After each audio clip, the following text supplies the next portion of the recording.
In this lesson, we'll continue applying color to our forest creature concept. So let's go ahead and get started.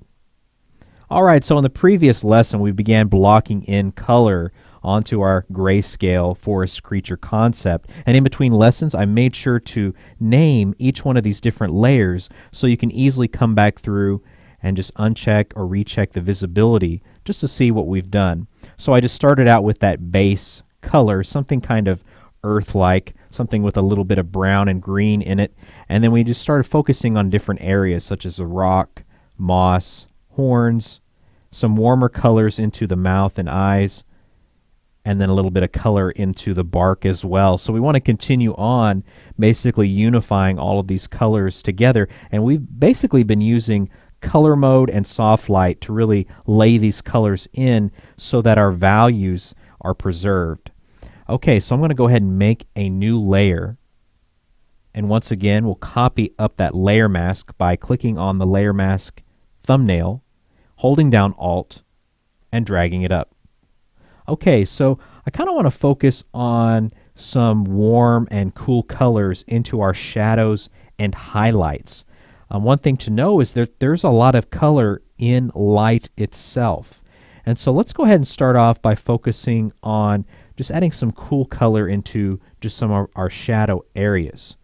So I'm going to come up here and just grab a blue, maybe this blue right here from our swatches panel, just a pure blue. All right. We're going to grab our brush tool, and we'll continue using a hard round brush set to transfer with pen pressure enabled for both opacity and flow in our brush panel. Now this time I'm going to use soft light instead of color, because I find that when I'm working in color into some of these more shaded, darker areas, soft light does a slightly better job.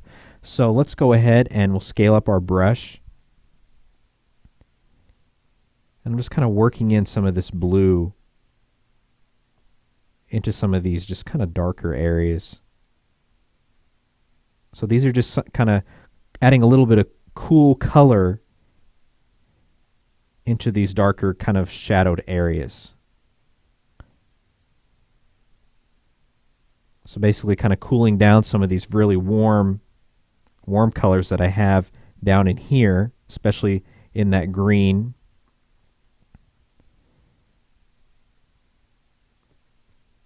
So just kind of working it in some areas that are primarily in shadow.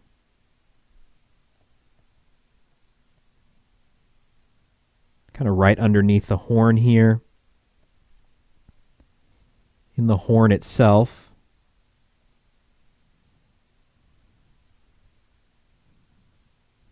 And if there are any areas I don't want, I'll just simply kind of start to erase that away.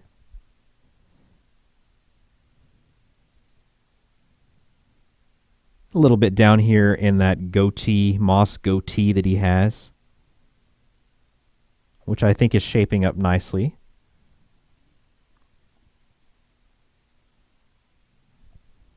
And again, we can use our eraser tool to kind of rein in or refine certain little areas. But I'm basically trying to hit areas again that lay pretty well in shadow. Some of these areas just kind of around the neck.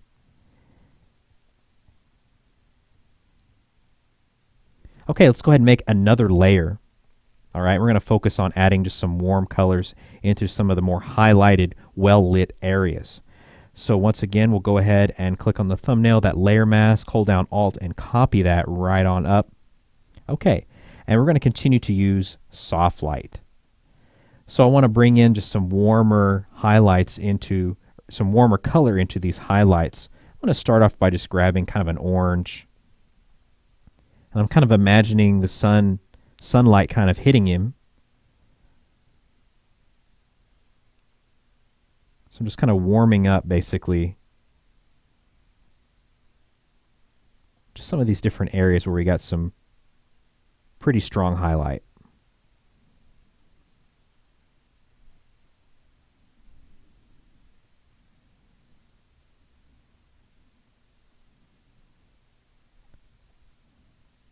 And we may also want to work in just a little bit of yellow as well.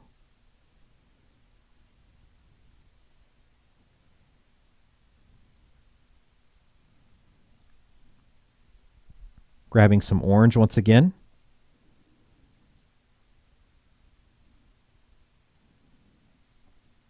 And just kind of hitting again some of this moss down here, kind of warming it up a little bit. May even want to bring a little bit into his tongue right in there. And we can always kind of play around with the opacity too, kind of bringing it down slightly.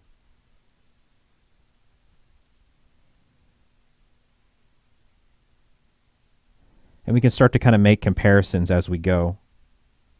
So again, just kind of warming up those highlights a little bit. May want to bring in a little bit up here on top of this horn where we have that moss right there.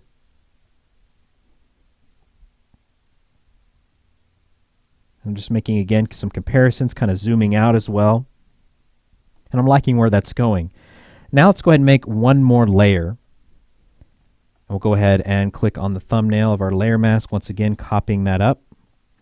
And I want to focus on maybe just kind of darkening some of these shadows even further and kind of playing around with the opacity with that. So I'm going to grab just kind of a darker blue over here in my swatches panel, maybe right there. Okay. And this time I'm going to set my blend mode to multiply. We'll kind of see what that does for us. Again, kind of experiment with some of these different blend modes. They really do quite a bit for us. Okay, so on this layer, I'm just going to kind of come around overall.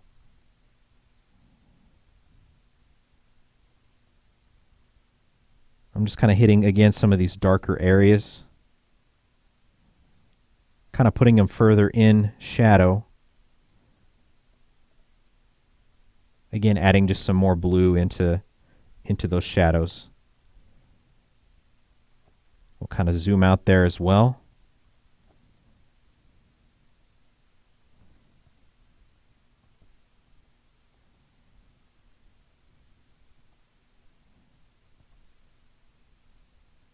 So this kind of allows the eye to kind of primarily focus right in here on the face just a little bit more. So I'm basically kind of pushing some of these kind of further away from your immediate drawn attention just by kind of bumping up, adding a little bit more color into those shadows and using multiply to kind of just darken them down just a little bit.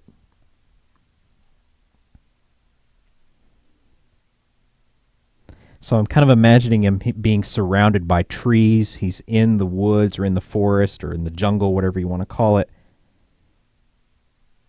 And I'm imagining just there being a little bit of opening in the foliage above him where this light is hitting his face. Coming back down to that warmer layer. Kind of hitting some of these areas right in here.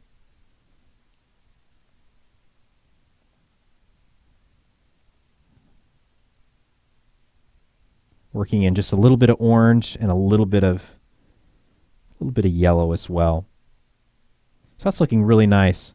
So in between lessons, I'll basically continue kind of refining these colors overall, but we can already see just what a huge difference we've made in applying these colors. And we can kind of backtrack our different steps here as we've started to block them in. And so these last few steps kind of start to unify all these colors, kind of putting them all together, setting them onto his form just a little bit better. So in the next lesson, we're going to start just again doing some more refinement. Now that we've got our color on, we're going to go kind of through a similar process that we did when we were in grayscale, just examining the entire piece and just going around and making additional little refinements now that we have the color applied. So stick around and we'll see you in the next lesson.